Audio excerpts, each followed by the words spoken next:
সব চোখে দেখা বলতেছি। আবু তালেবের কবর আমাকে কোনোদিন কাঁদাইতো না। আবু তালেব চিনেন? দুনিয়ার পদস্থ মানুষের আর কতটুকু পদ এখন। আবু তালেবের কোনো পদ ছিল না, কিন্তু রুম সম্রাট দেখলে সালাম দিয়ে দাঁড়ায় যেত, পারস্য সম্রাট দেখলে সালাম দিয়ে দাঁড়ায় যেত। অথচ কোনো রাজত্ব ছিল না ওই সময় ওনাদের হাতে, কিন্তু আধিপত্য এতটুকু ছিল যে রুমের সম্রাট পর্যন্ত চেয়ার ছাইরা দাঁড়ায় যেত আবু তালেবকে দেখলে। ইতিহাস উঠান, দেখেন আমার কথা সত্য কিনা। পারস্য সম্রাট দাঁড়ায় যেত আবু তালেবকে দেখলে। এই জন্যই তো ইতিহাস বলে আবু তালেব যতদিন জীবিত ছিল আমাদের নবীজিকে কেউ একটা বালুর কণা দিয়া শারীরিক কষ্ট দিতে পারে নাই।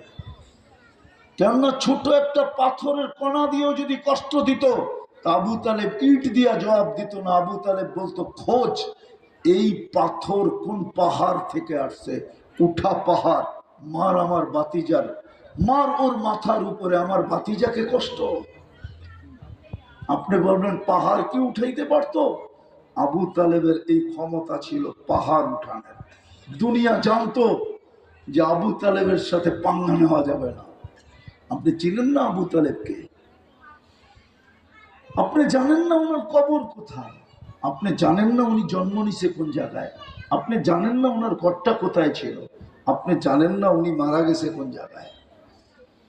কিন্তু দুনিয়ার চাচার বাতিজার পরিচয় তো চলে নাই। আপনার চলবে কি করে, আমার চলবে কি করে? এই জন্য আসেন, আসেন, দুনিয়ার পজিশন আল্লাহ দেখবে না। যদি মাথায় ঢুকা থাকে তো এটা ধোকা, ধোকা, ধোকা, ধোকা, ধোকা, ধোকা।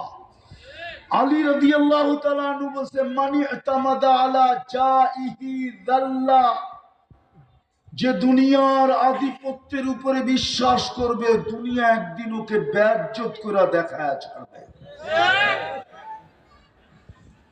বেশি দিন তো না, 4 ঘন্টা আগেও তো জানতো না। আমি আপনাদের স্বাধীনতা দেখি নাই, আমার এই দুঃখ মৌত পর্যন্ত থাকবে। কেননা আমি স্বাধীনতার দিন জমিনেই ছিলাম না। কেননা আমার ফ্লাইট ছিল ইংল্যান্ড থেকে 4 তারিখ রাত্রে ক্যানাডা, টরন্টো যেতেছিলাম। আমি নামার পরে জানছি আপনাদের এখানে দিন গড়ায়া যখন রাত্র আসছে তখন আমি ক্যানাডাতে নামছি সকালবেলা। যারা নিতে আসছে ওদেরকে খুশি দেখা আমি জিজ্ঞাসা করছি, এত খুশি কেন? বলছে, আপনি আকাশে ছিলেন, কোত্থেকে জানবেন? বাংলাদেশ স্বাধীন হয়ে গেছে।